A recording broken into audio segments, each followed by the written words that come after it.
ਜੀ ਆਇਆਂ ਨੂੰ ਖੁਸ਼ਾਮਦੀਦ। ਤੁਸੀਂ ਤੇ ਤੁਹਾਡਾ ਪਰਿਵਾਰ ਹਰਦਮ ਰਹੇ ਸਿਹਤਯਾਬ।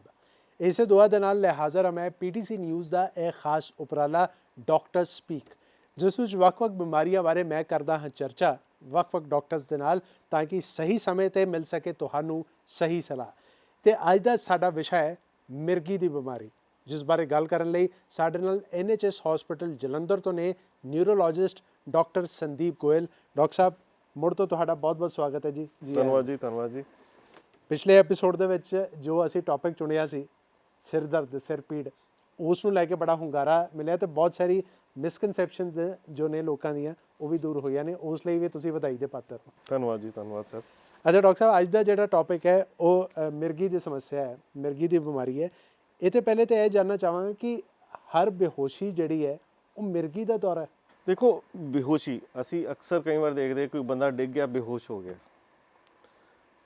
ਹਰ ਬੰਦੇ ਦੇ ਦੇਖਿਆ ਹੋਣਾ ਕਿ ਸਾਹਮਣੇ ਕੋਈ ਖੜਾ ਸੀਗਾ ਤਾਂ ਡਿੱਗ ਗਿਆ, ਬੇਹੋਸ਼ ਹੋ ਗਿਆ। ਦੇਖੋ, ਹਰ ਬੇਹੋਸ਼ੀ ਮਿਰਗੀ ਦਾ ਦੌਰਾ ਨਹੀਂ ਹੁੰਦੀ। ਡਿੱਗ ਕੇ ਬੇਹੋਸ਼ ਹੋਣਾ ਜਿਹੜਾ ਹੈ ਇਹਦੇ ਕਈ ਕਾਰਨ ਹੁੰਦੇ ਨੇ। ਕੁਝ ਲੋਕ ਜਿਨ੍ਹਾਂ ਨੂੰ ਹਾਰਟ ਦੀ ਦਿੱਕਤ ਹੈ, ਹਾਰਟ ਦੀ ਬੀਟ ਜੇ ਵੱਧ ਜੇ ਜਾਂ ਘਟ ਜੇ ਤਾਂ ਵੀ ਡਿੱਗ ਕੇ ਬੇਹੋਸ਼ ਹੋ ਸਕਦਾ। ਕਈ ਵਾਰ ਬੰਦੇ ਨੇ ਖਾਧਾ ਪੀਤਾ ਨਾ ਹੋਵੇ, ਬੁਖਾਰ ਹੁੰਦਾ ਹੋਵੇ ਤੇ ਤੁਰਿਆ ਫਿਰਦਾ ਹੋਵੇ ਤੇ ਉਹ ਵੀ ਡਿੱਗ ਸਕਦਾ ਬੇਹੋਸ਼ ਹੋ ਕੇ, ਕਿਉਂਕਿ ਉਹਦਾ BP ਫਾਲ ਕਰ ਜਾਂਦਾ ਤੇ ਬੇਹੋਸ਼ੀ ਹੋ ਸਕਦੀ ਹੈ। ਕਈ ਵਾਰ ਮੈਂ ਇੰਨੀ ਪਰੇਸ਼ਾਨੀ 'ਚ ਹੁੰਦਾ ਕਿ ਮੇਰਾ ਦਿਮਾਗ ਹੀ ਆਪਣੀ ਪਰੇਸ਼ਾਨੀ ਨਹੀਂ ਚੱਲ ਪਾਉਂਦਾ ਤੇ ਮੈਂ ਡਿੱਗ ਜਾਂਦਾ ਔਰ ਬਾਰ-ਬਾਰ ਡਿੱਗਦਾ ਰਹਿੰਦਾ, ਯਾਨੀ ਦੌਰੇ ਵਰਗਾ, ਯਾਨੀ ਸੂਡੋ ਸੀਜਰ। ਠੀਕ ਹੈ, ਇਹ ਵੀ ਹੁੰਦਾ। ਸੋ ਬੇਹੋਸ਼ੀ ਇੱਕ ਕਦੀ ਨਾ ਕਦੀ ਜਦੋਂ ਸਰੀਰ ਦੇ ਵਿੱਚ ਕਈ ਵਾਰ ਕਦੀ ਬਹੁਤ ਜ਼ਿਆਦਾ ਦਰਦ ਹੋ ਜਾਏ, ਜਿਹੜਾ ਕਿ ਸਹਿ ਨਹੀਂ ਹੋ ਜਾਏ, ਜਿਹੜਾ ਬੰਦਾ ਸਹਿ ਨਹੀਂ ਸਕਦਾ, ਉਹ ਵੀ ਬੰਦਾ ਬੇਹੋਸ਼ ਹੋ ਕੇ ਡਿੱਗ ਸਕਦਾ। ਸੋ ਗਿਰਨਾ, ਬੇਹੋਸ਼ੀ ਹੋਣਾ, ਹਰ ਗਿਰਨਾ ਇਹ ਮਿਰਗੀ ਦਾ ਦੌਰਾ ਨਹੀਂ ਹੈ। ਇਹਨੂੰ ਅਸੀਂ ਮਿਰਗੀ ਨਹੀਂ ਕਹਿ ਸਕਦੇ, ਨਾ ਹੀ ਦੌਰਾ ਕਹਿ ਸਕਦੇ।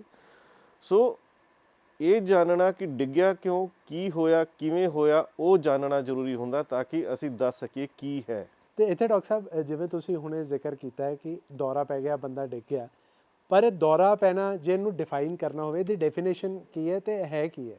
ਦੌਰਾ ਇੱਕ ਬੜਾ ਛੋਟਾ ਜਿਹਾ ਅੱਖਰ ਹੈ ਜਿਹੜਾ ਕਿ ਅਸੀਂ ਆਪਣੀ ਪੰਜਾਬੀ ਭਾਸ਼ਾ 'ਚ ਇਸਤੇਮਾਲ ਕਰ ਲੈਂਦੇ। ਅਸੀਂ ਇਹਨੂੰ ਇੰਗਲਿਸ਼ 'ਚ ਇਹਨੂੰ ਸੀਜਰ ਕਹਿ ਦਿੰਦੇ। ਦੌਰਾ ਯਾਨੀ ਬੰਦਾ ਬੇਹੋਸ਼ ਹੋ ਕੇ ਡਿੱਗ ਗਿਆ। ਦੌਰਾ ਉਹ ਹੁੰਦਾ ਜਿਹਦੇ ਵਿੱਚ ਬੰਦਾ ਬੇਹੋਸ਼ ਹੋਏ, ਉਹਦੇ ਹੱਥ ਪੈਰ ਆਕੜ ਜਾਣ,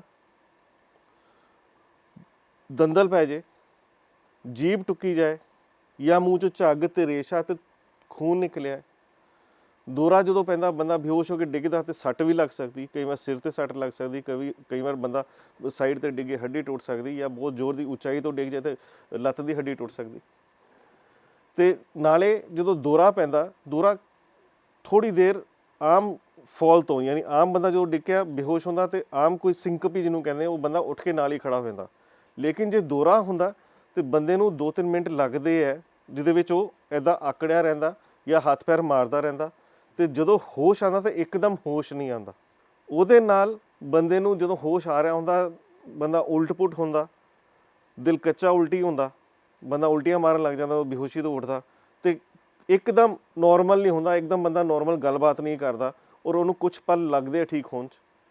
ਔਰ ਜਦੋਂ ਦੌਰਾ ਹੁੰਦਾ, ਇਹਦੀ ਪਛਾਣ ਹੁੰਦੀ ਹੈ ਕਿ ਬੰਦੇ ਨੂੰ ਸਿਰ ਦਰਦ ਹੁੰਦਾ, ਉਸ ਤੋਂ ਬਾਅਦ ਸਰੀਰ ਥੱਕ ਚੁੱਕਾ ਹੁੰਦਾ, ਟੁੱਟ ਚੁੱਕਾ ਹੁੰਦਾ ਤੇ ਬੰਦਾ ਇੱਕ ਵਾਰ ਹਿੱਲ ਚੁੱਕਾ ਹੁੰਦਾ। ਉਹ ਦੌਰੇ ਦੀ ਪਹਿਚਾਣ ਹੈ।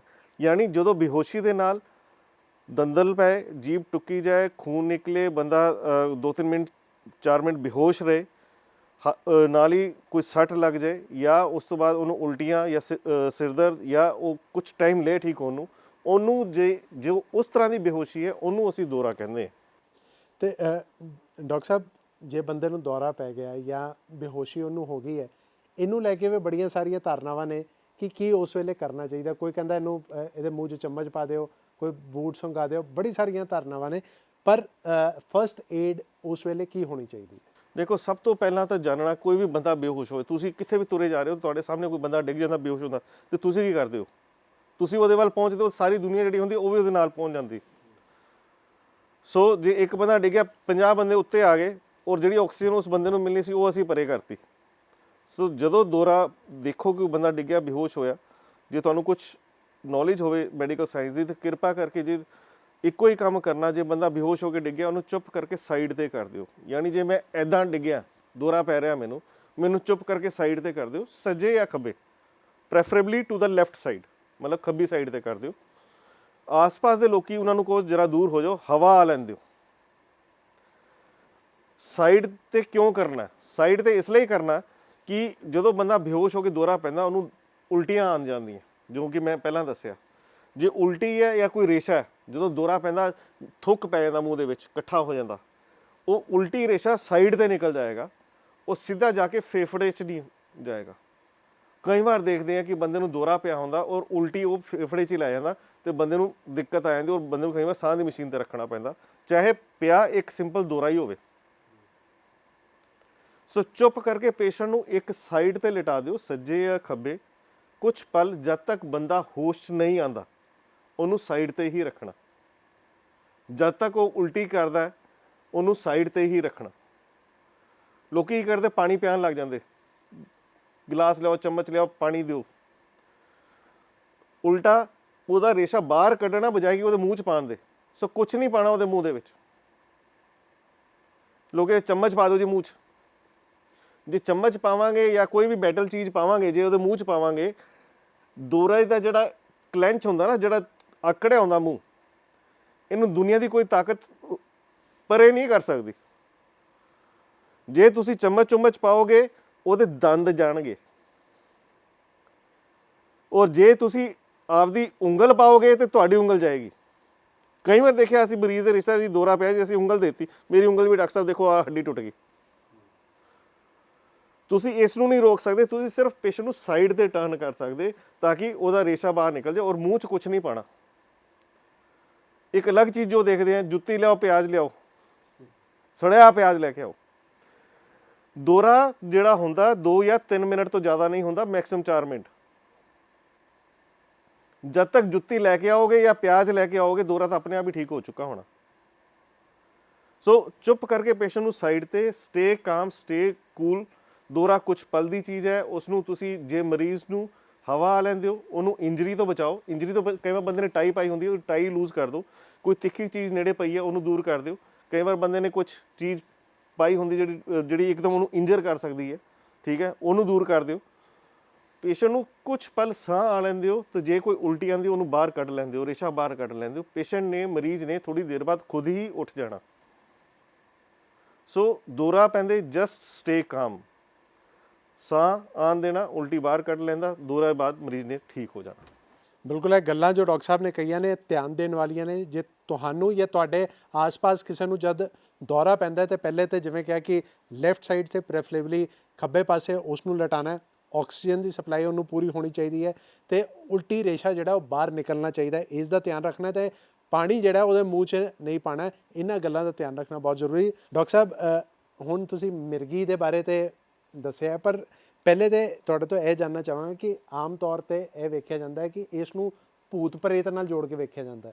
ਲੋਕ ਮਿਰਗੀ ਦੀ ਪ੍ਰੋਬਲਮ ਹੋਵੇ ਤੇ ਫਾਂਡਾ ਕਰਾਉਣ ਚਲੇ ਜਾਂਦੇ ਨੇ ਜਾਂ ਫਿਰ ਝਾੜ ਫੂਕ ਕਰਾਉਣ ਚਲੇ ਜਾਂਦੇ ਨੇ। ਤੇ ਮਿਰਗੀ ਦਾ ਦੌਰਾ ਜਿਹੜਾ ਹੈ ਉਹ ਬੇਸਿਕਲੀ ਕੀ ਹੁੰਦਾ? ਦੇਖੋ, ਮਿਰਗੀ ਇੱਕ ਇਹੋ ਜਿਹੀ ਬਿਮਾਰੀ ਹੈ ਜਿਹੜੀ ਕਿ 1% ਪਾਪੂਲੇਸ਼ਨ ਨੂੰ, 100 ਚੋਂ ਇੱਕ ਬੰਦੇ ਨੂੰ ਹੈ ਹੀ ਹੈ। ਜ਼ਾਹਿਰ ਜੀ ਗੱਲ ਹੈ, ਇੱਕ ਇਹੋ ਜਿਹੀ ਚੀਜ਼ ਹੈ, ਇਸ ਨੂੰ ਇੰਨੀ ਹੀਣਤਾ ਨਾਲ, ਇੰਨੀ ਬੁਰੀ ਨਜ਼ਰਾਂ ਨਾਲ ਦੇਖਿਆ ਜਾਂਦਾ ਕਿ ਜੇ ਮੈਨੂੰ ਮਿਰਗੀ ਹੈ ਤੇ ਮੈਂ ਕਿਸੇ ਨਾਲ ਦੇ ਨੂੰ ਨਹੀਂ ਦੱਸੂੰਗਾ ਕਿ ਯਾਰ ਮੈਨੂੰ ਮਿਰਗੀ ਹੈ। ਅੱਜ ਦੀ ਡੇਟ ਦੇ ਵਿੱਚ ਵੀ ਕੋਈ ਮਾਈਂਡ ਨਾ ਕਰੇ, ਤੇ ਜੇ ਬੱਚੇ ਨੂੰ ਮਿਰਗੀ ਹੁੰਦੀ ਹੈ ਨਾ ਤੇ ਟੀਚਰ ਵੀ ਘਬਰਾ ਜਾਂਦੇ ਨੇ, ਯਾਰ ਸਕੂਲ ਵਾਲੇ ਵੀ ਕਹਿੰਦੇ ਯਾਰ ਇਹਨੂੰ ਦਾਖਲਾ ਨਾ ਦਿਓ। ਮਿਰਗੀ ਇੱਕ ਕਾਮਨ ਬਿਮਾਰੀ ਹੈ, ਕਿਸੇ ਨੂੰ ਵੀ ਹੋ ਸਕਦੀ ਹੈ, 1% ਪਾਪੂਲੇਸ਼ਨ ਨੂੰ ਹੈ। ਔਰ ਮਿਰਗੀ ਕੀ ਹੈ, ਜਦੋਂ ਦੌਰੇ ਬਾਰ-ਬਾਰ ਪੈਂਦੇ ਨੇ, ਜਦੋਂ ਇੱਕ ਦੌਰਾ ਪਿਆ ਤੇ ਦੂਜਾ ਦੌਰਾ ਪਿਆ, ਜਾਂ ਫਿਰ ਤੁਹਾਡਾ ਟ੍ਰੀਟਿੰਗ ਡਾਕਟਰ ਸਮਝਦਾ ਕਿ ਪਹਿਲੇ ਦੌਰੇ ਤੋਂ ਬਾਅਦ ਇਹਨੂੰ ਦਵਾਈ ਦੀ ਜ਼ਰੂਰਤ ਹੈ, ਉਹਨੂੰ ਅਸੀਂ ਮਿਰਗੀ ਕਹਿੰਦੇ। ਦੌਰਾ ਮੈਂ ਦੱਸਿਆ ਬੇਹੋਸ਼ੀ ਹੋ ਜਾਣਾ, ਬਾਰ-ਬਾਰ ਬੇਹੋਸ਼ੀ ਹੋਣੀ ਮਿਰਗੀ ਦੇ ਕਾਰਨ, ਤੇ ਜ਼ਾਹਿਰ ਜੀ ਗੱਲ ਹੈ ਇਹ ਇੱਕ ਪਰੇਸ਼ਾਨੀ ਦਾ ਸਬਬ ਹੁੰਦਾ। ਕਾਮਨ ਮੈਂ ਦੱਸਦਾ 1% ਪਾਪੂਲੇਸ਼ਨ ਹੈ। ਇਹ ਤਕਲੀਫ ਅਕਸਰ ਬੱਚਿਆਂ ਦੇ ਵਿੱਚ ਤੇ ਉਮਰ ਦਰਾਜ਼ ਬੰਦਿਆਂ ਦੇ ਵਿੱਚ ਜ਼ਿਆਦਾ ਪਾਈ ਜਾਂਦੀ, ਯਾਨੀ 15 ਸਾਲ ਤੋਂ ਥੱਲੇ ਤੇ 50 ਸਾਲ ਜਾਂ 60 ਸਾਲ ਤੋਂ ਉੱਤੇ। ਪ੍ਰੋਬਲਮ ਆ ਜਾਂਦੀ ਹੈ ਕਿ ਜਦੋਂ ਬੱਚੇ ਨੂੰ ਦੌਰਾ ਪੈ ਜੇ ਤੇ ਮਾਤਾ ਪਿਤਾ ਘਬਰਾ ਜਾਂਦੇ ਨੇ, ਡਾਕਟਰ ਸਾਹਿਬ ਇਹ ਕੀ ਹੋ ਗਿਆ, ਸਾਡਾ ਬੱਚਾ ਤਾਂ ਬੜਾ ਵਧੀਆ ਸੀਗਾ, ਆਹ ਕੀ ਹੋ ਗਿਆ। ਦੇਖੋ, ਮਿਰਗੀ ਆਪਾਂ ਸੋਚਦੇ ਹਾਂ ਕਿ ਮੰਦ ਬੁੱਧੀ ਬੰਦਿਆਂ ਦੀ ਬਿਮਾਰੀ ਹੈ, ਜਦਕਿ ਐਸਾ ਕੁਛ ਨਹੀਂ। ਉਹ ਗੱਲ ਹੈ ਪੁਰਾਣੀ ਹੋ ਗਈ ਕਿ ਜਿਹੜੇ ਮੰਦਬੁੱਧੀ ਬੱਚੇ ਹੁੰਦੇ ਸੀ ਪਹਿਲਾਂ ਕਿਸੇ ਪਾਗਲਖਾਨੇ ਹੁੰਦੇ ਸੀ, ਜਾਂ ਫਿਰ ਉਹ ਸਭ ਇੱਕੋ ਹੀ ਥਾਂ ਪਾਗਲਖਾਨਾ, ਕੋਈ ਮੈਂਟਲੀ ਰਿਟਾਰਡਡ ਹੈ ਜਾਂ ਮੈਂਟਲੀ ਚੈਲੰਜਡ ਹੈ ਜਾਂ ਕੁਝ ਵੀ ਹੈ, ਉਹ ਉੱਥੇ ਹੁੰਦੇ ਸੀ। ਉਹਨਾਂ ਨੂੰ ਦੌਰੇ ਜ਼ਿਆਦਾ ਹੁੰਦੇ ਨੇ, ਉਹ ਪੱਕਾ ਹੈ। ਪਰ ਮਿਰਗੀ ਆਪਣੇ ਆਪ 'ਚ ਬਿਮਾਰੀ ਹੈ ਜਿਹੜੀ ਕਿ ਹੋ ਸਕਦੀ ਹੈ, ਔਰ ਇਹਦਾ ਮਤਲਬ ਇਹ ਨਹੀਂ ਕਿ ਬੱਚਾ ਕਮਜ਼ੋਰ ਹੈ ਜਾਂ ਮੰਦਬੁੱਧੀ ਹੈ। ਮੈਂ ਪਹਿਲਾਂ ਹੀ ਦੱਸਿਆ ਪਰਸੈਂਟੇਜ 1% ਘੱਟ ਨਹੀਂ ਹੈ। ਮਿਰਗੀ ਦਾ ਦੌਰਾ ਪੈਂਦਾ ਹੈ, ਜਾਣਿਆ ਜਾਂਦਾ ਕਿ ਮਿਰਗੀ ਹੈ, ਤੇ ਜ਼ਰੂਰੀ ਹੈ ਕਿ ਬੱਚੇ ਨੂੰ ਹੀਣਤਾ ਨਾ ਦੇਖੋ। ਬੱਚੇ ਦੀ ਨੋਰਮਲ ਜ਼ਿੰਦਗੀ ਜਿੱਦਾਂ ਹੋਣੀ ਚਾਹੀਦੀ ਉੱਦਾਂ ਹੀ ਰੱਖੋ। ਯਾਨੀ ਪੜ੍ਹੇਗਾ ਲਿਖੇਗਾ ਪੂਰਾ, ਕੰਮ ਕਰੇਗਾ ਪੂਰਾ। ਲੇਕਿਨ ਜੇ ਮਿਰਗੀ ਹੈ, ਜਾਣਨਾ ਕਿ ਮਿਰਗੀ ਹੈ, ਤੇ ਦਵਾਈ ਦੇਣੀ ਹੈ, ਦਵਾਈ ਪ੍ਰੋਪਰਲੀ ਦੇਣੀ ਹੈ। ਪ੍ਰੋਬਲਮ ਆਉਂਦੀ ਹੈ ਕਿ ਡਾਕਟਰ ਸਾਹਿਬ ਮੈਂ ਦਵਾਈ ਕਿਉਂ ਦਿਆਂ? देखिए, अगर दवाई नहीं देंगे तो दौरा पएगा। ਤੁਸੀਂ ਕੋਈ ਵੀ ਜੰਗ ਜਿੱਤ ਸਕਦੇ ਹੋ, ਲੇਕਿਨ ਮਿਰਗੀ ਦੇ ਦੌਰੇ ਨੂੰ ਬਾਰ-ਬਾਰ ਪੈਣ ਤੋਂ ਰੋਕਣ ਦਾ ਤਰੀਕਾ ਸਿਰਫ ਦਵਾਈ ਹੈ। ਉਹਨੂੰ ਤੁਸੀਂ ਹੋਰ ਕੋਈ ਤਰੀਕਾ ਨਹੀਂ ਰੋਕਣ ਦਾ। ਸੋ ਦਵਾਈ ਲੈਣੀ ਜ਼ਰੂਰੀ ਹੋ ਜਾਂਦੀ ਹੈ। ਇਹ ਇੱਕ ਇਹੋ ਜਿਹੀ ਅਲਾਮਤ ਹੈ ਜਿਹੜੇ ਦੌਰੇ ਕਈ ਵਾਰ ਕਿਸੇ ਮਰੀਜ਼ ਨੂੰ ਕਈ ਸਾਲਾਂ ਬਾਅਦ ਹੁੰਦਾ, ਕਿਸੇ ਨੂੰ ਦਿਨਾਂ 'ਚ ਹੁੰਦਾ। ਜਾਣਨਾ ਜ਼ਰੂਰੀ ਹੈ। ਜਦੋਂ ਬੱਚਾ ਹਲਕਾ ਜਿਹਾ ਪੜ੍ਹਾਈ 'ਚ ਪਿੱਛੇ ਹੋਣਾ ਸ਼ੁਰੂ ਹੋ ਜਾਏ, ਆਪਣੇ ਡਾਕਟਰ ਨੂੰ ਦਿਖਾਓ। ਕਈ ਵਾਰ ਛੋਟੇ ਦੌਰੇ ਵੀ ਹੁੰਦੇ ਨੇ ਜਿਹੜੇ ਕਿ ਆਮ ਤੁਸੀਂ ਪਛਾਣ ਨਹੀਂ ਸਕਦੇ, ਤੇ ਜਦੋਂ ਦਿਮਾਗ ਦਾ ਡਾਕਟਰ ਦੇਖਦਾ, ਉਹ ਦੇਖਦਾ ਕਿ ਹਾਂਜੀ ਇਹ ਚੀਜ਼ ਹੈ। ਮਿਰਗੀ ਕਿਉਂ ਹੁੰਦੀ ਹੈ? ਮੈਂ ਦੱਸ, ਜਿੱਦਾਂ ਤੁਸੀਂ ਕਹਿੰਦੇ ਕਿ ਮੈਂਟਲੀ ਰਿਟਾਰਡ, ਮਿਰਗੀ ਦੇ ਕਈ ਕਾਰਨ ਹੈ। ਮਿਰਗੀ ਜੇ 100 ਮਰੀਜ਼ ਹੈ, ਉਹਦੇ ਵਿੱਚ 60% ਲੋਕਾਂ 'ਚ ਮਿਰਗੀ ਦਾ ਕਾਰਨ ਨਹੀਂ ਹੈ। ਤਾਂ ਪਹਿਲਾ ਕਾਰਨ ਜਿਹੜੇ ਮਾਤਾ ਪਿਤਾ ਪੁੱਛਦੇ ਨੇ ਕਿ ਸਰ ਸਾਡਾ ਤਾਂ ਬੱਚਾ ਸਭ ਕੁਝ ਪੜ੍ਹਿਆ ਲਿਖਿਆ ਜੀ, ਇਹਨੂੰ ਕਿਉਂ ਹੋ ਗਿਆ? ਸੋ 60% ਰੀਜ਼ਨ ਨਹੀਂ ਹੁੰਦਾ, 40% ਲੋਕਾਂ 'ਚ ਕਾਰਨ ਹੁੰਦਾ। ਕਾਰਨ ਕੀ ਹੁੰਦਾ? ਕਦੀ ਦਿਮਾਗ 'ਤੇ ਸੱਟ ਵੱਜੀ ਹੋਵੇ, ਜਾਂ ਦਿਮਾਗ 'ਚ ਕੋਈ ਇਨਫੈਕਸ਼ਨ ਹੋਈ ਹੋਵੇ, ਜਾਂ ਦਿਮਾਗ ਦੇ ਉੱਤੇ ਕੋਈ ਸੋਜਿਸ਼ ਪੈ ਗਈ ਹੋਵੇ ਕਦੀ ਨਾ ਕਦੀ ਜ਼ਿੰਦਗੀ ਦੇ ਵਿੱਚ, ਜਾਂ ਫਿਰ ਕੋਈ ਚੀਜ਼ਾਂ ਹੈ ਜੀ ਬੱਚਾ ਖਾਣ ਪੀਣ ਲੱਗ ਜਾਏ ਜਿਹਦੇ ਨਾਲ ਹੋ ਸਕਦਾ, ਜਾਂ ਫਿਰ ਜਵਾਨਾਂ ਦੇ ਵਿੱਚ ਜਿਹੜੇ ਕਿ ਅੱਜ ਕੱਲ੍ਹ ਨਸ਼ਾ ਪੱਤਾ ਕਰਦੇ, ਜਿਹੜਾ ਕਿ ਛਟਾ ਦਰਿਆ ਵਹਿ ਰਿਹਾ ਆਪਣੇ ਨਸ਼ੇ ਪੱਤੇ ਦਾ, ਉਹਨਾਂ ਦੇ ਵਿੱਚ ਨਸ਼ੇ ਪੱਤੇ ਵੀ ਮਿਰਗੀ ਕਰਦੇ ਨੇ। ਔਰ ਉਮਰ ਦਰਾਜ਼ ਬੰਦਿਆਂ ਦੇ ਵਿੱਚ ਇਹਦਾ ਕਾਰਨ ਹੁੰਦਾ ਅਕਸਰ ਕਿ ਜਿੱਦਾਂ ਕਿਸੇ ਪੇਸ਼ੈਂਟ ਨੂੰ ਅਧਰੰਗ ਹੋਇਆ ਹੋਵੇ, ਜਾਂ ਫਿਰ ਬੰਦਾ ਦਿਮਾਗ ਵੱਲੋਂ ਕਮਜ਼ੋਰ ਹੋ ਜਾਂਦਾ, ਯਾਨੀ ਡਿਮੈਂਸ਼ੀਆ ਹੋ ਜਾਂਦਾ, ਯਾਨੀ ਉਮਰ ਦਾ ਸਠਿਆ ਬਠਿਆ ਜਾਂਦਾ, ਉਹਦੇ ਮਰੀਜ਼ਾਂ 'ਚ ਦੌਰਾ ਪੈ ਸਕਦਾ। ਸੋ ਮਿਰਗੀ ਇੱਕ ਕਾਮਨ ਬਿਮਾਰੀ ਹੈ। ਇਹਦੇ ਕਾਰਨ ਅਨੇਕ ਨੇ, ਪਰ 40% ਲੋਕਾਂ 'ਚ ਹੀ ਕਾਰਨ ਮਿਲਦਾ, 60% 'ਚ ਕੋਈ ਕਾਰਨ ਨਹੀਂ ਮਿਲਦਾ। ਦੌਰੇ ਬਾਰ-ਬਾਰ ਹੋਣਾ ਤੇ ਉਹਨੂੰ ਠੀਕ ਕਰਾਉਣਾ, ਇਹ ਮਰੀਜ਼ ਤੇ ਮਰੀਜ਼ ਦੇ ਰਿਸ਼ਤੇਦਾਰਾਂ ਦੀ ਜ਼ਿੰਮੇਵਾਰੀ ਹੈ। ਤੇ ਡਾਕਟਰ ਸਾਹਿਬ, ਹੁਣੇ ਤੁਸੀਂ ਜੋ ਜ਼ਿਕਰ ਬਾਰ-ਬਾਰ ਕਰ ਰਹੇ ਹੋ ਕਿ ਇਹ ਇੱਕ ਆਮ ਬਿਮਾਰੀ ਹੈ, ਤੁਹਾਡੇ ਕੋਲ ਆંકੜੇ ਆਉਂਦੇ ਹੋਣਗੇ, ਤੁਸੀਂ ਐਨਾਲਿਸਿਸ ਕਰਦੇ ਹੋਣਗੇ, ਬਹੁਤ ਸਾਰੀ ਸਟੱਡੀ ਚੱਲਦੀ ਹੋਵੇਗੀ। ਅੱਜ ਦੀ ਤਰੀਕ 'ਚ ਕੀ ਮਿਰਗੀ ਹੁਣ ਆਮ ਤੌਰ 'ਤੇ ਇੱਕ ਆਮ ਬਿਮਾਰੀ ਬਣ ਚੁੱਕੀ ਹੈ? ਦੇਖੋ, ਇਹ ਕਦੀ ਵੀ ਇਹੋ ਜਿਹੀ ਚੀਜ਼ ਨਹੀਂ ਸੀ ਜਿਹੜੀ ਇਹ ਬਿਮਾਰੀ ਨਹੀਂ ਸੀ। ਵਰਲਡ ਫੇਮਸ ਬੰਦੇ, ਅਲੈਗਜ਼ੈਂਡਰ ਦਾ ਗ੍ਰੇਟ, ਗ੍ਰੈਗ ਚੈਪਲ ਜਿਹੜਾ ਫੇਮਸ ਕ੍ਰਿਕਟਰ ਹੈ, ਜੌਂਟੀ ਰੋਡਸ ਵਰਗਾ ਅਸੀਂ ਫੀਲਡਰ ਦੇਖਿਆ, ਉਹਦੇ ਵਰਗਾ ਤਾਂ ਕੁਇਕ ਰਿਫਲੈਕਸ ਕੋਈ ਫੀਲਡਰ ਵੀ ਹੈ ਨਹੀਂ।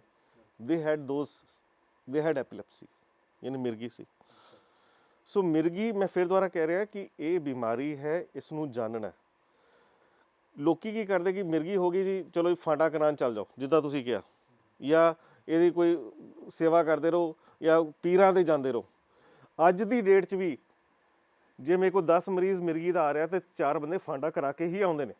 ਔਰ ਪਲੀਜ਼ ਜਾਣੋ ਕਿ ਇਹ ਮਿਰਗੀ ਹੈ। ਜੋ ਮਿਰਗੀ ਦਾ ਦੌਰਾ ਮਰੀਜ਼ ਦੇ ਵੱਸ ਨਹੀਂ ਹੁੰਦਾ, ਇਹ ਤਾਂ ਉਹਨੂੰ ਹੋ ਰਿਹਾ ਹੁੰਦਾ, ਔਰ ਇਹ ਆਪਣੀ ਡਿਊਟੀ ਬਣਦੀ ਕਿ ਉਸਨੂੰ ਉਹਦਾ ਇਲਾਜ ਕਰਾਇਆ ਜਾਵੇ। ਬਿਲਕੁਲ, ਡਾਕਟਰ ਸਾਹਿਬ ਕਹਿ ਰਹੇ ਹੈ ਕਿ 10 ਮਰੀਜ਼ ਆਉਂਦੇ ਨੇ, ਉਹਨਾਂ ਵਿੱਚੋਂ ਕਈ ਫਾਂਡਾ ਕਰਾ ਕੇ ਆਉਂਦੇ ਨੇ। ਮੈਂ ਕਹਾਂਗਾ ਡਾਕਟਰ ਸਾਹਿਬ, ਫਾਂਡਾ ਕਰਾਉਣਾ ਜ਼ਰੂਰੀ ਹੈ, ਪਰ ਫਾਂਡਾ ਜਿਹੜਾ ਉਹ ਤੁਹਾਡੇ ਜ਼ਿਹਨ ਦਾ ਹੋਣਾ ਚਾਹੀਦਾ, ਤਾਂ ਕਿ ਸਹੀ ਸੇਧ, ਸਹੀ ਸੋਚ। ਬਹੁਤ ਵਧੀਆ ਗੱਲ ਕੀਤੀ ਜੀ, ਬਹੁਤ ਵਧੀਆ ਗੱਲ ਕੀਤੀ। ਡਾਕਟਰ ਸਾਹਿਬ, ਜੇ ਮਿਰਗੀ ਦਾ ਇਲਾਜ ਕਹੀਏ, ਇਹਦਾ ਇਲਾਜ ਕੀ ਹੈ? ਦੇਖੋ, ਇਸ ਦਾ ਪ੍ਰੋਪਰ ਇਲਾਜ ਹੈ। ਬਿਮਾਰੀ ਹੈ ਤੇ ਜ਼ਾਹਿਰ ਜੀ ਗੱਲ, ਇਹਦਾ ਇਲਾਜ ਵੀ ਹੈ। ਕਾਮਨ ਹੈ ਕਿ ਡਾਕਟਰ ਸਾਹਿਬ ਅੱਜ ਇੱਕ ਦਵਾਈ ਦੇ ਦਿਓ ਤੇ ਮੁੜ ਕੇ ਦੌਰਾ ਨਹੀਂ ਪੈਣਾ ਚਾਹੀਦਾ। ਦਵਾਈ ਅੱਜ ਹੀ ਦੇ ਦਿਓ, ਮੁੜ ਕੇ ਨਾ ਖਾਣੀ ਪਏ, ਇਹ ਗਲਤ ਹੈ।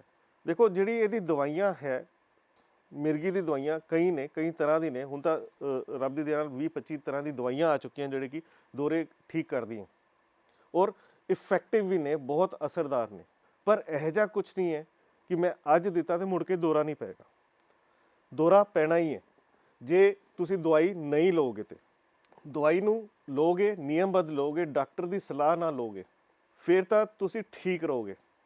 ਜੇ ਕਹੋਗੇ ਕਿ ਡਾਕਟਰ ਸਾਹਿਬ ਹੁਣ ਮੈਂ 3 ਮਹੀਨੇ ਖਾ ਲਈ ਤੇ ਮੁੜ ਕੇ ਦਵਾਈ ਨਾ ਖਾਣੀ ਪਏ ਤੇ ਮੁੜ ਕੇ ਦੌਰਾ ਨਹੀਂ ਪਏਗਾ, ਦੌਰਾ ਤਾਂ ਪਏਗਾ ਹੀ ਪਏਗਾ, ਉਹਨੂੰ ਤੁਸੀਂ ਰੋਕ ਨਹੀਂ ਸਕਦੇ। ਮੈਂ ਪਹਿਲਾਂ ਵੀ ਕਿਹਾ, ਤੁਸੀਂ ਜ਼ਿੰਦਗੀ ਦੀ ਕੋਈ ਵੀ ਜੰਗ ਜਿੱਤ ਸਕਦੇ ਹੋ, ਲੇਕਿਨ ਇਸ ਜੰਗ ਨੂੰ ਨਹੀਂ ਜਿੱਤ ਸਕਦੇ ਕਿਉਂਕਿ ਦਵਾਈ ਖਾਣੀ ਹੀ ਪੈਣੀ ਹੈ, ਹੋਰ ਕੋਈ ਚਾਰਾ ਹੀ ਹੈ ਨਹੀਂ। ਜ਼ਰੂਰੀ ਹੈ ਦਵਾਈ ਨੂੰ ਜਾਣਨਾ, ਦਵਾਈ ਨੂੰ ਇੱਕ ਹਿਸਾਬ ਨਾਲ ਲੈਣਾ, ਡਾਕਟਰੀ ਸਲਾਹ ਨਾਲ ਲੈਣਾ, ਔਰ ਜਿੰਨੀ ਦੇਰ ਡਾਕਟਰ ਕਹਿ ਰਿਹਾ ਉਨੀ ਦੇਰ ਲੈਣੀ, ਤਾਂ ਕਿ ਸਵਸਥ ਰਹੋ, ਪਰੇਸ਼ਾਨ ਨਾ ਹੋ, ਦੌਰਾ ਪਰੇਸ਼ਾਨ ਨਾ ਕਰੇ ਤੁਹਾਨੂੰ।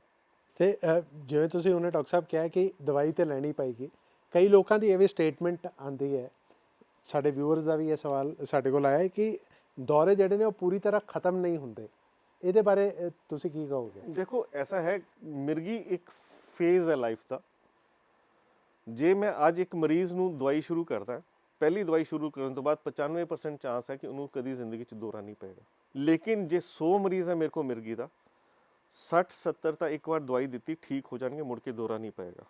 ਦਵਾਈ ਦੀ ਮਿਆਦ 3 ਸਾਲ ਵੀ ਹੋ ਸਕਦੀ, 5 ਸਾਲ ਵੀ ਹੋ ਸਕਦੀ, 10 ਸਾਲ ਵੀ ਹੋ ਸਕਦੀ ਹੈ, ਨਿਰਭਰ ਕਰਦਾ ਕਿਸ ਟਾਈਪ ਆਫ ਐਪੀਲੈਪਸੀ ਹੈ। ਮਿਰਗੀ ਦੀ ਵੀ ਕਈ ਤਰ੍ਹਾਂ ਦੀ ਕਿਸਮਾਂ ਹੈ, ਔਰ ਉਨ ਕਿਸਮਾਂ ਲਈ ਅਲੱਗ-ਅਲੱਗ ਦਵਾਈ ਹੁੰਦੀ, ਔਰ ਉਸ ਕਿਸਮ ਦੇ ਨਾਲ ਅਸੀਂ ਜਦੋਂ ਤੁਸੀਂ ਸਾਡੇ ਕੋਲ ਆਉਂਦੇ ਹੋ, ਅਸੀਂ ਤੁਹਾਡੇ ਟੈਸਟ ਕਰਦੇ ਹਾਂ, EG ਕਰਦੇ ਹਾਂ, MRI ਕਰਦੇ ਹਾਂ, ਤੁਹਾਡੇ ਤੋਂ ਪੁੱਛਦੇ ਹਾਂ ਕਿ ਦੌਰਾ ਕਿੱਦਾਂ ਪਿਆ, ਕਿਵੇਂ ਪਿਆ, ਕੀ ਹੋਇਆ, ਕੀ ਨਹੀਂ ਹੋਇਆ। ਉਹ ਜਾਣ ਕੇ ਅਸੀਂ ਉਸ ਦੀ ਕਿਸਮ ਜਾਣਦੇ ਹਾਂ ਮਿਰਗੀ ਦੀ, ਉਸ ਹਿਸਾਬ ਨਾਲ ਦਵਾਈ ਦਿੰਦੇ, ਔਰ ਇੱਕ ਡਿਊਰੇਸ਼ਨ ਜਿੰਨੀ ਦੇਰ ਦੇਣੀ ਉਹ ਦਿੰਦੇ। ਸੋ ਜੇ ਤਾਂ ਅਸੀਂ ਉਸ ਪ੍ਰੋਟੋਕੋਲ ਨੂੰ ਫੋਲੋ ਕਰ ਰਹੇ ਹਾਂ, ਯਾਨੀ ਉਸ ਨਿਯਮ ਨੂੰ ਫੋਲੋ ਕਰ ਰਹੇ ਹਾਂ, ਫਿਰ ਤਾਂ ਠੀਕ ਰਵਾਂਗੇ। ਪ੍ਰੋਬਲਮ ਇਹ ਆਉਂਦੀ ਹੈ ਕਿ ਅੱਜ ਮੈਂ ਦਵਾਈ ਲਿਖੀ, ਡਾਕਟਰ ਸਾਹਿਬ ਨੇ ਕਹਿਤਾ ਜੀ 3 ਸਾਲ ਚੱਲੇਗੀ, ਕਾਮਨ ਅਸੀਂ ਕਹਿੰਦੇ 3 ਸਾਲ ਚੱਲੇਗੀ ਜੀ, ਆਈ ਮੁੜ ਕੇ 3 ਸਾਲ ਬਾਅਦ ਵਿੱਚ 4 ਦੌਰੇ ਵੀ ਪਵਾ ਲਿਆ। ਕਾਰਨ ਕੀ ਹੈ ਕਿ ਅਸੀਂ ਦਵਾਈ ਖਾਂਦੇ ਹਾਂ ਲੇਕਿਨ ਕਦੀ ਭੁੱਲ ਜਾਈਦਾ, ਡਾਕਟਰ ਸਾਹਿਬ ਇੱਕ ਗੋਲੀ ਭੁੱਲ ਕੇ ਕੱਲ ਦੌਰਾ ਪੈ ਗਿਆ। ਦਵਾਈ ਇੱਕ ਨਿਯਮਬੱਧ ਹੈ, ਟਾਈਮ ਟੂ ਟਾਈਮ ਜਾਣੀ ਹੈ। ਜ਼ਰੂਰੀ ਹੈ ਜਾਣਨਾ ਕਿ ਇਹ ਨਹੀਂ ਹੈ ਕਿ ਮੈਂ ਅੱਜ ਗੋਲੀ ਖਾ ਲਈ ਤੇ ਮੁੜ ਕੇ ਠੀਕ ਹੀ ਰਹਿਣਾ। ਜਿੰਨੀ ਦੇਰ ਜਾਣੀ ਹੈ ਉਨੀ ਦੇਰ ਜਾਣੀ ਹੀ ਹੈ। ਜੇ ਗੋਲੀ ਸਵੇਰੇ ਸ਼ਾਮ ਹੈ ਲਗਾਤਾਰ ਉਸੇ ਟਾਈਮ ਲੈਣੀ ਹੀ ਹੈ। ਇਹ ਨਹੀਂ ਕਿ ਡਾਕਟਰ ਸਾਹਿਬ ਅੱਜ ਮੈਂ 11 ਵਜੇ ਖਾ ਲੂੰਗਾ, ਸਵੇਰੇ 7 ਵਜੇ ਉੱਠ ਕੇ ਖਾ ਲੂੰਗਾ, ਰਾਤੀ 11 ਵਜੇ ਖਾ ਲਈ, ਸਵੇਰੇ 7 ਵਜੇ ਖਾ ਲਈ। ਦੌਰਾ ਦਾ ਦੇਖੋ ਦਵਾਈ ਦਾ ਇੱਕ ਲੈਵਲ ਬਣਨਾ, ਉਹ ਲੈਵਲ ਮੇਨਟੇਨ ਕਰਨਾ ਜ਼ਰੂਰੀ ਹੈ। ਜੇ ਲੈਵਲ ਮੇਨਟੇਨ ਨਹੀਂ ਕਰਾਂਗੇ ਉਹ ਦੌਰਾ ਪੈਣਾ ਹੀ ਹੈ। ਮੇਨ ਕਾਰਨ ਜਿਹੜਾ ਮਿਰਗੀ ਕੰਟਰੋਲ ਨਹੀਂ ਹੁੰਦੀ, ਲੋਕੀ ਸਮਝਦੇ ਨਹੀਂ ਕਿ ਮੈਨੂੰ ਮਿਰਗੀ ਹੈ, ਜਾਂ ਉਹਦੇ ਰਿਸ਼ਤੇਦਾਰ ਨਹੀਂ ਸਮਝਦੇ ਕਿ ਇਹਨੂੰ ਮਿਰਗੀ ਹੈ। ਜੇ ਇਲਾਜ ਠੀਕ ਕਰਾਵਾਂਗੇ, ਡਾਕਟਰ ਦੀ ਦੇਖ ਰੇਖ ਚ ਕਰਾਂਗੇ, 3 ਮਹੀਨੇ 6 ਮਹੀਨੇ ਬਾਅਦ ਜਦੋਂ ਉਹ ਬੁਲਾਉਂਦੇ ਨੇ ਤੇ ਅਸੀਂ ਜਾਵਾਂਗੇ, ਤੇ ਜ਼ਾਹਿਰ ਜੀ ਗੱਲ ਹੈ ਦੌਰਾ ਨਹੀਂ ਪਏਗਾ। ਹਾਂ, ਤੁਹਾਨੂੰ ਇਲਾਜ ਕਰਾਉਂਦੇ ਹੋਏ ਕੋਈ ਦਿੱਕਤ ਆ ਰਹੀ ਹੈ, ਉਸ ਨੂੰ ਡਾਕਟਰ ਨਾਲ ਡਿਸਕਸ ਕਰੋ, ਆਪਣੇ ਆਪ ਨੂੰ ਖੁਦ ਨਾ ਉਹ ਚੇਂਜ ਕਰ ਲਓ। ਇਹ ਡਾਕਟਰ ਨੂੰ ਕਰਨ ਦਿਓ ਕਿ ਉਹ ਤੁਹਾਡੇ ਹਿਸਾਬ ਨਾਲ ਤੁਹਾਡੀ ਦਵਾਈ ਸੈੱਟ ਕਰੇ, ਬਜਾਏ ਕਿ ਖੁਦ ਆਪਣਾ ਇਲਾਜ ਖੁਦ ਕਰਨ ਲੱਗ ਜਾਓ। ਕਦੀ ਦਵਾਈ ਘੱਟ ਖਾ ਲਈ, ਕਦੀ ਜ਼ਿਆਦਾ ਖਾ ਲਈ, ਉਹ ਫਿਰ ਪਰੇਸ਼ਾਨੀ ਹੀ ਦੇਗਾ, ਦੌਰਾ ਹੀ ਦੇਗਾ। ਬਿਲਕੁਲ, ਅੱਜ ਕੱਲ੍ਹ ਇਹੀ ਵੇਖਣ ਨੂੰ ਮਿਲਦਾ ਹੈ ਕਿ ਅੱਜ ਕੱਲ੍ਹ ਸੋਸ਼ਲ ਮੀਡੀਆ ਦੇ ਕਾਰਨ ਜਾਂ WhatsApp ਫਾਰਵਰਡ ਜਿਹੜੇ ਹੁੰਦੇ ਨੇ, ਆਪਣਾ ਇਲਾਜ ਆਪ ਕਰਨਾ ਸ਼ੁਰੂ ਕਰ ਦਿੰਦੇ ਨੇ, ਪਰ ਉਹ ਤੁਹਾਡੇ ਲਈ, ਤੁਹਾਡੀ ਸਿਹਤ ਲਈ ਬਹੁਤ ਜ਼ਿਆਦਾ ਨੁਕਸਾਨਦਾਇਕ ਹੋ ਸਕਦਾ ਹੈ। ਕਿਉਂਕਿ ਜਦ ਤੁਸੀਂ ਡਾਕਟਰੀ ਸਲਾਹ ਲੈਂਦੇ ਹੋ ਤਾਂ ਇੱਕ ਪ੍ਰੋਪਰ ਉਹਦੀ ਸਟੱਡੀ ਹੁੰਦੀ ਹੈ, ਤੁਹਾਡੀ ਕੇਸ ਸਟੱਡੀ ਕੀਤੀ ਜਾਂਦੀ ਹੈ, ਅਤੇ ਉਸ ਤੋਂ ਬਾਅਦ ਤੁਹਾਡਾ ਇਲਾਜ ਮੈਂ ਇਹਦੇ ਵਿੱਚ ਸਰ ਇੱਕ ਛੋਟਾ ਜਿਹਾ ਐਡ ਕਰਨਾ ਚਾਹੂੰਗਾ। ਦੇਖੋ, ਮੈਂ ਪਹਿਲਾਂ ਵੀ ਕਿਹਾ ਇਹਦੀ ਕਈ ਤਰ੍ਹਾਂ ਦੀ ਕਿਸਮਾਂ ਹੁੰਦੀਆਂ। ਬੰਦਾ ਕਈ ਵਾਰ ਗੱਲ ਕਰਦਾ ਜੀ ਮੇਰੇ ਫਲਾਂ ਦੋਸਤ ਨੇ ਆਹ ਗੋਲੀ ਖਾਧੀ ਸੀ, ਉਹਨੇ ਦੇਖਿਆ ਕਿ ਮੈਨੂੰ ਦੌਰਾ ਪਿਆ, ਉਹਨੇ ਵੀ ਕਹਿੰਦਾ ਡਾਕਟਰ ਸਾਹਿਬ ਇਹੀ ਗੋਲੀ ਖਾ ਲੈ, ਜੋ ਕਿ ਗਲਤ ਹੈ। ਜ਼ਰੂਰੀ ਜਾਣਨਾ ਹੈ ਕਿਸ ਪ੍ਰਕਾਰ ਦੀ ਮਿਰਗੀ ਹੈ, ਜਿਹਦਾ ਕੰਮ ਦਿਮਾਗ ਦੇ ਡਾਕਟਰ ਦਾ ਹੈ, ਔਰ ਉਹਨੇ ਹੀ ਡਿਸਾਈਡ ਕਰਨਾ। ਕੋਈ ਵੀ ਹੋਰ ਚੈਨਲ ਜਾਂ ਹੋਰ ਵੀ ਕੋਈ ਚੀਜ਼ ਜਿਹੜੀ ਤੁਹਾਨੂੰ ਇਨਫੋਰਮੇਸ਼ਨ ਦਿੰਦੀ ਹੈ, ਡਾਕਟਰੀ ਇਨਫੋਰਮੇਸ਼ਨ ਪੂਰੀ ਨਹੀਂ ਦੇ ਸਕਦੀ। ਔਰ ਇਹ ਚੀਜ਼ ਜਿਹੜੀ ਇਹ ਬਿਮਾਰੀ ਹੈ, ਇਹਦਾ ਸਿੱਧਾ ਪ੍ਰੋਪਰ ਇਲਾਜ ਕਰਾਉਣਾ, ਨਹੀਂ ਤਾਂ ਫਸੇ ਰਹਿਣਾ। ਤੇ ਡਾਕਟਰ ਸਾਹਿਬ, ਮਿਰਗੀ ਦੇ ਮਰੀਜ਼ ਨੂੰ ਕਿਹੜੀਆਂ ਗੱਲਾਂ ਦਾ ਪਰਹੇਜ਼ ਰੱਖਣਾ ਚਾਹੀਦਾ ਹੈ? ਦੇਖੋ, ਪਰਹੇਜ਼ ਜਿਹੜਾ ਹੈ, ਜੇ ਮੈਨੂੰ ਮਿਰਗੀ ਹੈ, ਪਹਿਲਾਂ ਤਾਂ ਮੈਨੂੰ ਜਾਣਨਾ ਕਿ ਮਿਰਗੀ ਹੈ। ਕਾਮਨ ਚੀਜ਼ਾਂ ਜਿਹੜੀ ਨਹੀਂ ਕਰਨੀਆਂ, ਡਰਾਈਵਿੰਗ ਨਹੀਂ ਕਰਨੀ। ਡਰਾਈਵਿੰਗ ਅਸੀਂ ਕਹਿੰਦੇ ਕਿ ਸਾਡਾ ਜਨਮ ਸਿੱਧ ਅਧਿਕਾਰ ਹੈ। ਬਾਈ ਚਾਂਸ ਮੈਨੂੰ ਡਰਾਈਵਿੰਗ ਕਰਦੇ ਦੌਰਾ ਪੈ ਜਾਏ ਤਾਂ ਕੀ ਹੋਏਗਾ? ਜੇ ਮਿਰਗੀ ਹੈ, ਦਵਾਈ ਵੀ ਲਿੱਤੀ ਜਾਂ ਨਹੀਂ ਲਿੱਤੀ, ਜੇ ਦੌਰਾ ਪੈ ਜਾਂਦਾ ਕੀ ਹੋਏਗਾ? ਮੈਂ ਆਪਣੀ ਗੱਡੀ ਕਿਸੇ 'ਚ ਮਾਰੂੰਗਾ, ਮੇਰਾ ਜੋ ਨੁਕਸਾਨ ਹੋਏਗਾ ਅਲੱਗ, ਜੇ ਮੇਰਾ ਪਰਿਵਾਰ ਹੋਏਗਾ ਉਹਦਾ ਅਲੱਗ, ਜਾਂ ਜਿਹਦੇ ਵਿੱਚ ਵੱਜੂਗਾ ਜਿਸ ਬੰਦੇ ਦਾ ਕੋਈ ਕਸੂਰ ਨਹੀਂ ਉਹਦਾ ਨੁਕਸਾਨ ਕਰ ਦਾਂਗਾ। ਇਸ ਤੋਂ ਮਾੜਾ ਤਾਂ ਕੁਝ ਵੀ ਨਹੀਂ, ਇਹ ਤਾਂ ਹੱਤਿਆ ਹੈ। ਸੋ ਜਾਣਨਾ ਕਿ ਡਰਾਈਵਿੰਗ ਨਹੀਂ ਕਰਨੀ। ਡਾਕਟਰ ਸਾਹਿਬ ਮੋਟਰਸਾਈਕਲ ਹੀ ਹੈ, 1 घंटा मतलब 1 किलोमीटर ही जाना होता है सर। अगर आप मोटरसाइकिल चलाते हुए दौरा पड़ जाए, गिर जाएंगे, चोट ही लगेगी, वो तो कुछ भी नहीं होएगा। सो प्रिकॉशन है, ड्राइविंग नहीं करनी। अगली गल, स्विमिंग नहीं करनी, ਅੱਗ ਦੇ ਕੋਲ ਜਾ ਕੇ ਨਹੀਂ ਖੜੇ ਹੋਣਾ। ਯਾਨੀ ਕਿਚਨ ਦਾ ਕੰਮ, ਲੇਡੀਜ਼ ਦੇ ਵਿੱਚ ਅਸੀਂ ਕਿਚਨ ਦਾ ਕੰਮ ਕਰ ਰਹੇ, ਅੱਗ ਦਾ ਕੰਮ ਕਰ ਰਹੇ, ਦੌਰਾ ਪੈ ਜਾਏ ਤਾਂ ਕੀ ਹੈ? ਨੁਕਸਾਨ ਹੋ ਜਾਏਗਾ, ਸੜ ਸਕਦੇ ਜਾਂ ਇੰਜਰੀ ਹੋ ਸਕਦੀ, ਹੱਥ ਕਿਸੇ ਚੁੱਲ੍ਹੇ ਤੇ ਰੱਖਿਆ ਗਿਆ, ਅੱਗ ਲੱਗ ਗਈ, ਛਾਲੇ ਪੈ ਜਾਣਗੇ। ਦਰਿਆ ਦੇ ਕੰਢੇ ਯਾਨੀ ਇੱਕਦਮ ਜਿੱਥੇ ਪਾਣੀ ਦਾ ਸੋਰਸ ਹੈ ਉਹਦੇ ਨਾਲ ਜਾ ਕੇ ਨਹੀਂ ਖੜੇ ਹੋਣਾ, ਤਾਂ ਕਿ ਬਾਈ ਚਾਂਸ ਦੌਰਾ ਪੈ ਜੇ ਡਿੱਗ ਨਾ ਜਾਓ। ਜਿਹੜੇ ਪਹਿਲਾਂ ਇੱਕ ਕਹਾਵਤ ਹੈ ਕਿ ਅੱਗ ਦਾ ਲਿਸ਼ਕਾਰਾ ਤੇ ਪਾਣੀ ਦਾ ਲਿਸ਼ਕਾਰਾ, ਇਸ ਤੋਂ ਦੂਰ ਰਹੋ। ਉਹ ਜਿਹੜੇ ਪਹਿਲਾਂ ਦੀ ਗੱਲਾਂ ਹੈ ਨਾ ਉਹ ਸਹੀ ਨੇ ਇੱਕਦਮ। ਲਿਸ਼ਕਾਰਾ ਨਹੀਂ ਪੈਂਦਾ, ਲੋਕੀ ਸਿੱਧੀ ਗੱਲ ਨਹੀਂ ਸਮਝਦੇ, ਤਾਂ ਹੀ ਪੁਰਾਣੇ ਪੂਰਵਜ ਨੇ ਉਹਨਾਂ ਨੇ ਇਹ ਕਿਹਾ ਕਿ ਲਿਸ਼ਕਾਰਾ ਨਹੀਂ ਪੈਣਾ ਚਾਹੀਦਾ, ਤਾਂ ਕਿ ਲੋਕੀ ਸਮਝਣ ਕਿ ਅੱਗ ਤੋਂ ਦੂਰ ਰਹਿਣਾ ਤੇ ਪਾਣੀ ਤੋਂ ਦੂਰ ਰਹਿਣਾ। ਇਹ ਤਾਂ ਪੁਰਾਣੀ ਵਾਕ ਹੈ, ਪੁਰਾਣੀ ਗੱਲ ਹੈ। ਸੋ ਅੱਗ, ਪਾਣੀ, ਉਚਾਈ ਤੋਂ ਦੂਰ ਰਹਿਣਾ ਤਾਂ ਕਿ ਕੋਈ ਇੰਜਰੀ ਨਾ ਹੋਵੇ ਔਰ ਕੋਈ ਸੱਟ ਨਾ ਲੱਗੇ। ਦੌਰਾ ਕੁਝ ਪਲ ਦਾ ਹੈ, ਦੌਰਾ ਨੇ ਕੁਝ ਦੇਰ ਬਾਅਦ ਠੀਕ ਹੋ ਹੀ ਜਾਣਾ। ਬਿਲਕੁਲ ਡਾਕਟਰ ਸਾਹਿਬ ਨੇ ਜੋ ਗੱਲਾਂ ਕਹੀਆਂ ਨੇ ਉਹਦਾ ਧਿਆਨ ਤੁਸੀਂ ਜ਼ਰੂਰ ਰੱਖਣਾ ਜੇ ਤੁਸੀਂ ਮਿਰਗੀ ਦੇ ਮਰੀਜ਼ ਹੋ। ਫਿਲਹਾਲ ਅੱਜ ਦੇ ਪ੍ਰੋਗਰਾਮ ਵਿੱਚ ਇੰਨਾ ਹੀ। ਡਾਕਟਰ ਸਾਹਿਬ ਬਹੁਤ ਬਹੁਤ ਧੰਨਵਾਦ ਤੁਹਾਡਾ ਸਾਡੇ ਨਾਲ ਜੁੜਨ ਲਈ। ਧੰਨਵਾਦ ਜੀ। ਅਗਲੇ ਹਫਤੇ ਇੱਕ ਨਵਾਂ ਵਿਸ਼ਾ ਲੈ ਕੇ ਮੁੜ ਤੁਹਾਡੇ ਨਾਲ ਮੁਲਾਕਾਤ ਹੋਵੇਗੀ। ਆਪਣਾ ਤੇ ਆਪਣਿਆਂ ਦਾ ਧਿਆਨ ਚੰਗੀ ਤਰ੍ਹਾਂ ਰੱਖਿਓ ਤੇ ਵੇਖਣਾ ਭੁੱਲਿਓ ਨਾ ਹਰ ਐਤਵਾਰ ਸ਼ਾਮੀ 5 ਵਜੇ ਡਾਕਟਰ ਸਪੀਕ, ਸਿਰਫ PTC ਨਿਊਜ਼ ਤੇ। ਦਿਓ ਇਜਾਜ਼ਤ, ਰੱਬ ਰਾਖਾ।